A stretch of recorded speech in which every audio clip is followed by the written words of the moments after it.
So today I'm going to show you how I teach front squats to my athletes, what a front squat is, and how it differs from a back squat. So first off, a front squat is going to be in that front rack position. The bar is going to be in the front of your body on your anterior delts.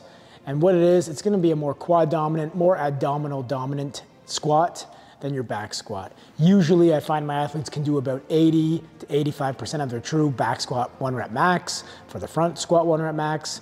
And it really helps improve the bottom position of the power clean. And that is really the main reason we use a front squat, not only for leg development, but it is a way to increase their power clean development as they mature as an athlete. So first off, let's talk about grip. I see a lot of young athletes squatting with a cross grip, which I don't love. So sometimes we're gonna lift a weight that's too heavy and you're gonna have to bail out of it. If you bail in a cross grip, you're gonna be pulled down with the bar and it can get a little bit dangerous. A secondary reason why I don't like that cross grip is that you want to be practicing that front rack position, this holding position for your power cleans in the future. So how do we grip the bar properly then? We're going to take that front rack position. So we're going to have our elbows driven under and through the bar.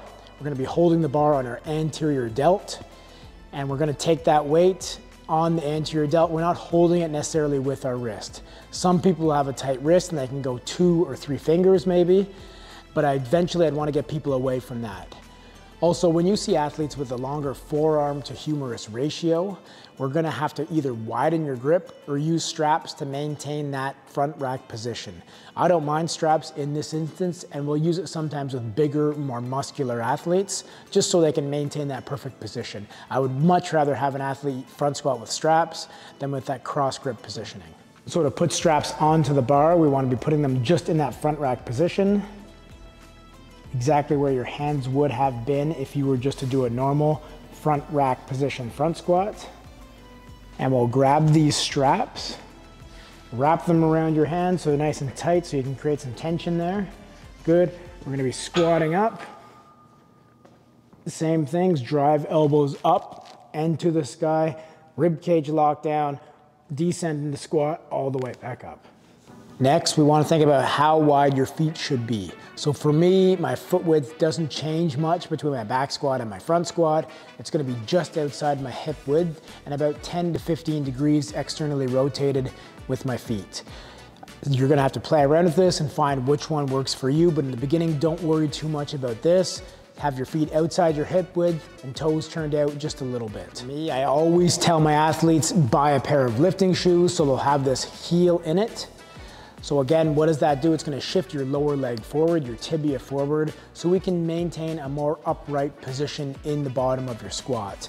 If you don't have squat shoes, sometimes, which I don't love, is which athletes put like a 5-pound plate under their foot, and that can achieve the same desired results. What we have here, squat wedge, and that'll achieve that same desired result as well. So we're gonna use these wedges every time we're squatting with our front squats if athletes do not have shoes. So to initiate the front squat, we're gonna get into that front rack position out of the squat rack. We're gonna take 1 or 2 steps back, big deep breath before we squat. We're gonna descend into our squat. And a cue I like for my athletes is driving your elbows up as you're going down. Big tight core, think about squeezing your abs, knees over your toes, and you're gonna descend as low as you can while maintaining good lumbo-pelvic control, so your lower back and your pelvis, and we're having a nice upright torso. So maybe 2-3 seconds down, chest up, head up. We're gonna drive back up into the squat, maintaining your humerus, your upper arm, parallel with the ground. Again, resetting at the top if you need to. If we're getting heavy, like 2 or 3 reps, you're gonna reset your breath, reset your abs, descend again, upright torso, come back up. One of the questions I get asked a lot is, what is the difference between a back and a front squat? A back squat is a more hip dominant squat, and a front squat is a more knee dominant squat. So a back squat, more glute and hamstring dominant, front squat, more quad dominant. We're gonna have a more upright torso in a front squat, and in a back squat, we're gonna be a little bit more lean forward. We're still keeping that bar over our midfoot when we're squatting, so that's what's gonna change that torso angle. In terms of foot placement, I don't really have that much of a difference foot placement. Some people like to go a little wider with back squat. For me personally, it stays about the same.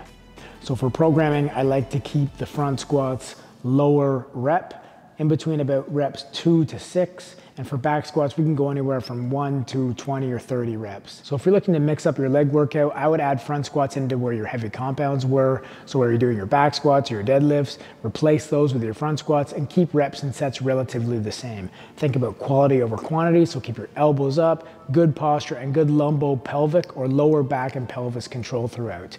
Good luck, let me know how you feel.